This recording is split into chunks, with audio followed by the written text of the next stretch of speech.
Hi everyone, welcome to Shakehand with Life. Now we have the knowledge of what is benchmarking and the types of benchmarking such as internal benchmarking, competitive benchmarking and process benchmarking. I hope that you have seen all the videos published recently related to benchmarking on Shakehand with Life YouTube channel. If you haven't seen yet, then follow the links given in the I mark above or in the description below. In this video, you will learn deciding what to benchmark. Deciding what to benchmark has three important aspects. Critical success factors for benchmarking study, first one. The second one is scope of benchmarking study. And the third one is tools and techniques useful in identifying what to benchmark. But before we dive into this video, I'd like to suggest you for better learning experience, turn on the subtitles or closed captions by click on the CC button available in the top right corner of your mobile screen. And if you are watching this video in your laptop, then locate the CC button in the bottom of the screen beside the setting icon. You can turn off the subtitles anytime you want. Now let's get started. The very first aspect of deciding what to benchmark is critical success factors for benchmarking study.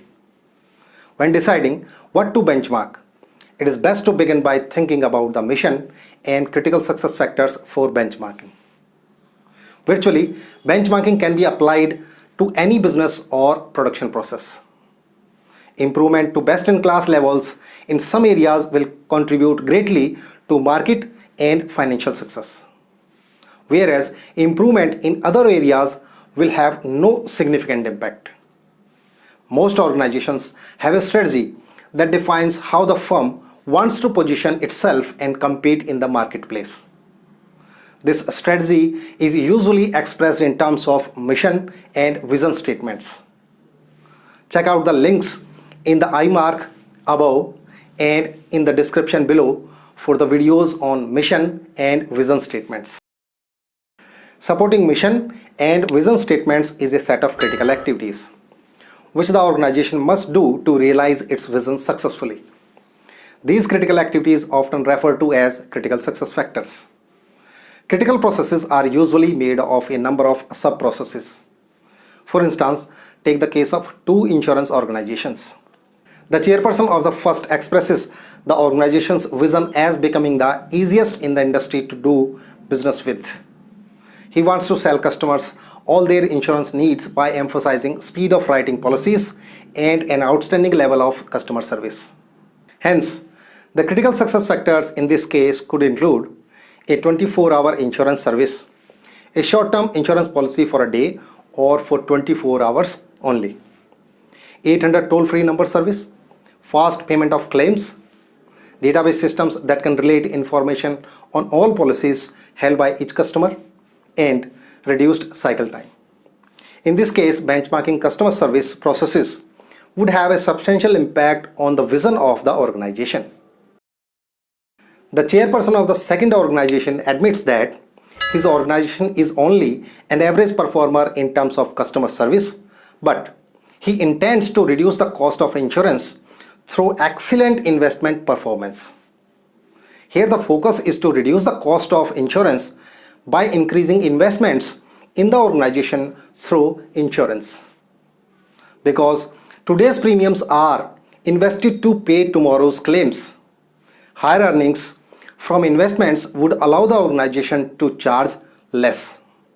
The critical success factors for this firm could include hiring and training good financial managers, using telecommunications to track and act on developments in global money markets, development of an online system, development of real-time information systems, and expert forecasting. Benchmarking investment processes would be appropriate in this case. Some other questions that can be raised to decide high-impact areas to benchmark are: which processes are causing the most trouble? Which processes contribute most to customer satisfaction and which are not performing up to expectations? What are the competitive pressures impacting the organization the most? What processes or functions have the most potential for differentiating our organization from the competition? The second aspect of deciding what to benchmark is the scope of the benchmarking study. The scope of the benchmarking study is a vital aspect for deciding what to benchmark. It is best not to choose a too large scope of benchmarking study. A benchmarking study should be done quickly or it may not get done at all. In order to limit the scope of a benchmarking study and thereby limit the time it takes to conduct the study, it is best to choose either a broad and shallow scope or a narrow and deep scope. Broad and shallow scope of benchmarking study. Broad and shallow studies ask what is done, span many functions and people, and do not go into detail in any one area. Broad and shallow studies are useful in developing strategies, setting goals, reorganizing functions to be more effective. Narrow and deep scope of benchmarking study. Narrow and deep studies ask how is it done, delve into a few aspects of a process or function. Narrow and deep studies are useful in changing how people perform their jobs. Some benchmarking teams start with a broad and shallow scope and identify a few areas of particular interest to do a narrow and deep study. Other benchmarking teams identify the narrow and deep target immediately based on existing data or experience. The third aspect of deciding what to benchmark is the tools and techniques helpful in identifying what to benchmark. Pareto analysis, is-not matrix, cause and effect diagrams, and process flow diagrams are extremely useful tools in deciding what to benchmark. All these tools I have explained in detail beautifully. Check out the links given in the description below. Pareto analysis can be a helpful technique to prioritize which processes to investigate first because it is often effective to start with the process output and trace back to the inputs. Is-not matrix is used to understand what is and what is not well effective for our benchmarking study by asking what, how, where, when, and why questions. Cause and effect diagrams and flow diagrams are wonderful tools for tracing outputs back to inputs and for examining factors that influence the process. The bottlenecks identified become benchmarking candidates. And finally, it is appropriate to begin thinking about metrics or measurements. Numerical measures illustrate the effects of improvement and thereby aid in deciding where to direct benchmarking study or the activities of benchmarking. One quick and meaningful metric is the value added per employee. Value added per employee is a measure of labor productivity. The general formula for the value added per employee is operating profit added to salaries, wages, and payroll expenses and then divided by the average number of employees. Measuring labor productivity is a fundamental indicator of efficiency that strongly correlates with profitability. That's all for today. Hope you have enjoyed the learning. Thanks for watching. I'll see you soon in the next episode of Shakehand with Life.